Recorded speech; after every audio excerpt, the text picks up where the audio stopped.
Welcome back to my channel. In part 3 ఆ క్షణం లత ముఖంలోని బాధ సముద్రంలో అలలు పొంగినట్లు పొంగింది. మరుసటి రోజు లత జరిగిన విషయమంతా రాముకు చెప్పింది. లత మాటలు విన్న రాముకి మబ్బులు కమ్మిన ఆకాశంలా అనిపించింది. రాము ఒక క్షణం కూర్చొని ఆలోచించి లతను ఉద్యోగానికి పట్నం వెళ్ళమని చెప్పాడు. నిజానికి లతను వదిలి వెళ్ళడం రాముకి ఇష్టం లేదు.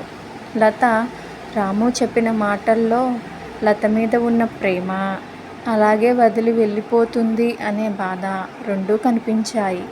లత ఇంకా ఒక్క మాట మాట్లాడకుండా అక్కడ నుండి వెళ్ళిపోయింది. పట్నం వెళ్ళాల్సిన టైం దగ్గర పడుతోంది. కానీ లత ముఖంలో సంతోషం కంటే బాధే ఎక్కువ కనిపిస్తుంది. ఇలా ఉండగా ఒకరోజు లతను చూసిన తండ్రి ఏమైందంటూ ప్రశ్నించాడు. లత జరిగిన సంగతి అంతా తన తండ్రికి చెప్పింది. రాము మంచితనానికి లత కుటుంబం అంతా అంగీకరించి లతను రాముకి ఇచ్చి అంగరంగ వైభవంగా వివాహం చేశారు.